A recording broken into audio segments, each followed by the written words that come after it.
ask you this, man. That's something I really want to know, man. Yeah. Was you ever able to find that birthday bash footage when CeeLo Green brought you out? Man, I'm still looking, man. I'm still looking. What on 79? They got that on the website or nothing? Man, dog, bro, it was cameras then.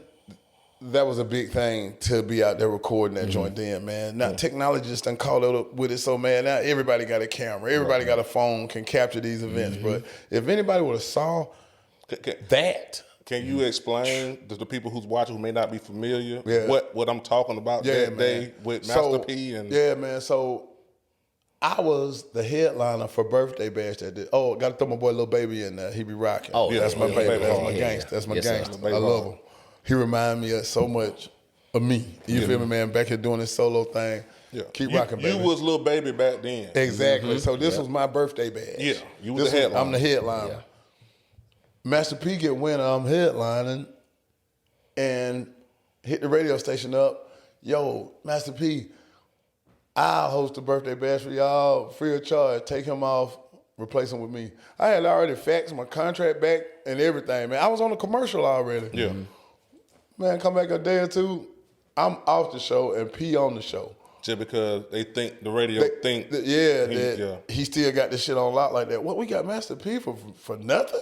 Yeah. Damn, little Pastor Troy. But they didn't know what was going on in these streets. Yeah, man, they be slow to it. Man, Gip from Goody Mob called me, man, was like, hey, yo, Troy, man, can't nobody take you off no show, man. You going with us. Come on over to the dungeon, and we gonna let you rock out. I was like, man, I appreciate it, man. Hook up with them, go over to the dungeon. Now we with them, we with the security, we riding limos and shit. Man, we get over there, Master P and them got motherfuckers walking around with earpieces on like the president and shit like that, man. Them motherfuckers was paranoid. Me and Pete standing back there with 2 damn DSGB t-shirts just watching everything. You just got one nigga with you, that's it. Yeah, me and Lil Pete, we just sit up there like, these niggas don't even know what's going on. They leave the joint, they rushing them all out the back and stuff. We just watching them go by. Now it's Goody Mob turn to perform. Oh, so when that happened, P them were gone. Yeah, they leaving. Okay. Yeah, they leaving. Now it's Goody Mob turn to perform. Goody Mob come out, they like, yo, man, let me tell you how something about Atlanta. One thing about ATL, we stick together. Can't nobody take nobody out the show. This the A-Town. With that being said, come on, Troy.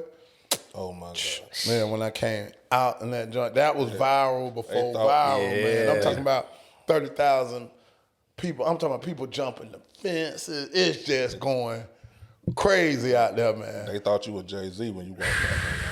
Over with, man. I started wearing the belt after that weekend. I was just wondering, like, dang, why ain't nobody pulled up that footage yet? Man, if anybody have that footage, man, please try to find it, man. We need that, man, Like to that really show the story, man. Man, you had, like, one of the biggest waves down here, period. Yeah, man. Real. Like, it was like, if you was on the flyer, it was sold out. Guaranteed. Yeah. Like, no matter what, if you was on the flyer, you was sold out. I want to ask you about a particular song, though, man. Yeah. Because I don't think nobody ever asked you about this.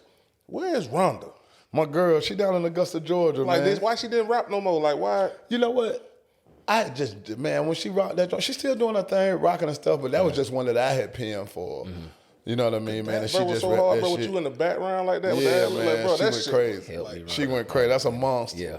That song a monster. That's classic. So she just never really just jumped in it seriously or nothing? She still, be doing her thing and stuff like that, man. It was kind of got caught up in the whole Augusta, Atlanta thing with them fools so down she there. from down man. there? Yeah, she from down there, and I'm from up here. You know what I mean? And it's always safety first.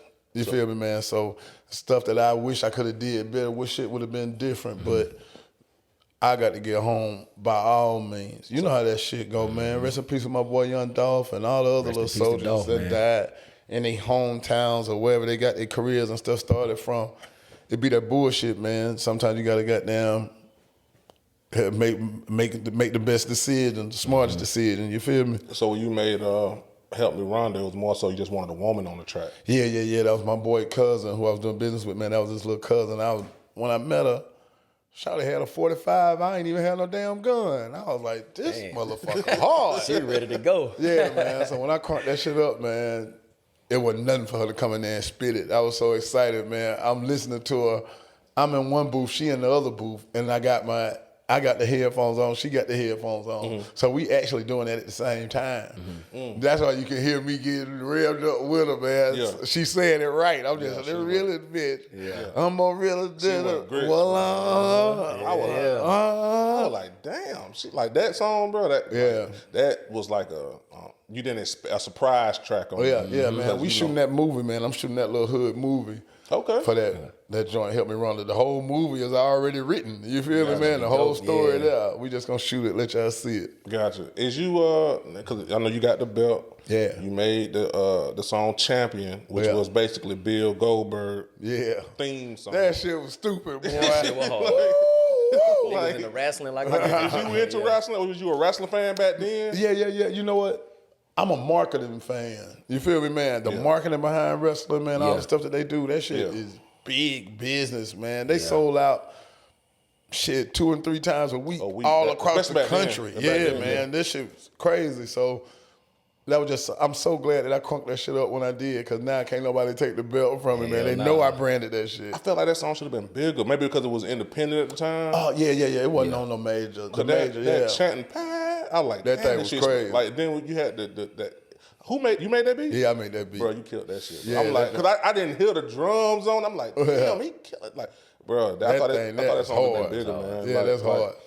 It should have been bigger. Yeah, when you started wearing the belt, was that because of the birthday bad situation? That was off the birthday bad situation. Just who I was ready to be for the South. They know I'm the champ of this shit. Exactly. Just the features, everything just went all in one pot. This nigga's a champ. You got it. I feel now after you got a 4-album deal, did you want to go back independent, or did you get more offers for I wanted to go back independent, because one thing about it, you can always go back. You can't always leave. You feel me, man? That shit like jail.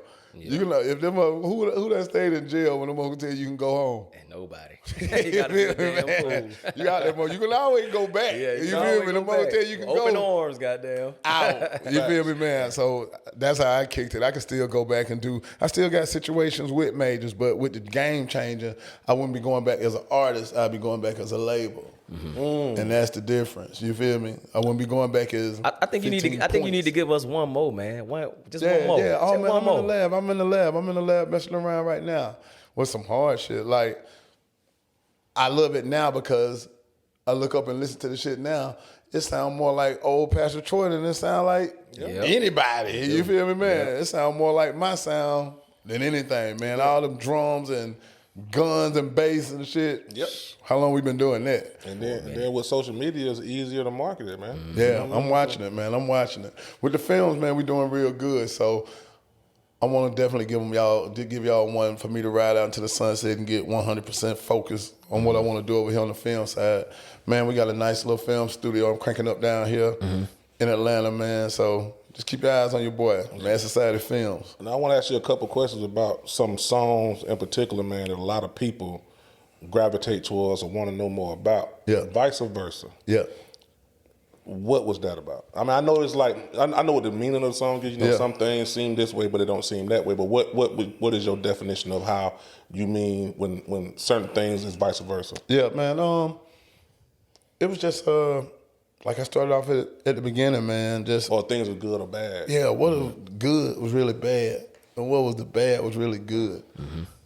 What would you do, good or bad? You feel me, man? So just coming with that concept, man, just starting off with that one line, it just went on and turned into 48 bars. You feel me, man? So coming up from my upbringing, that was a song that I wrote while I was away, like down there in Augusta, being my own man. Right. You feel me, doing my own thing. So down there, man, in college as a freshman and shit like that, man, you see a whole bunch of shit, man. People who have been on lockdown all their life, people who this their first fresh breath out, or you know what I mean? They just out here tripping.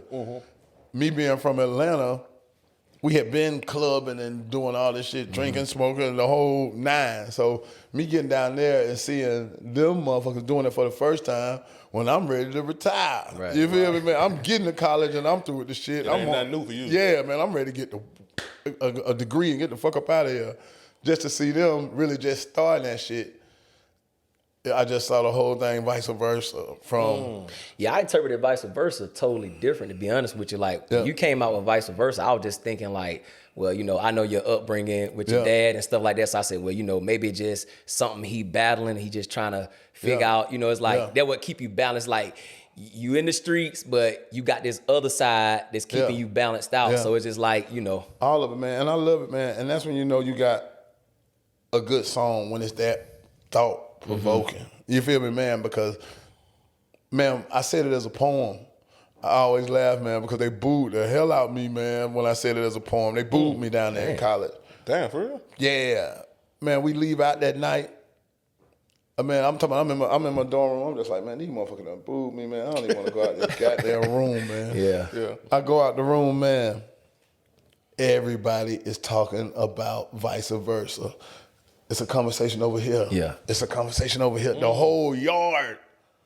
Everybody's in groups of 3 to 5 talking about this song and they truths and they thoughts about this and that. You know what I mean? And stuff that they question, man. I was like, almost like a Bible verse, because you know when people read the Bible, everybody interpret it different ways. Yeah, man. So that was That's deep. dope. That's dope, man. I appreciate it, man. I'm glad he gave that joint to me.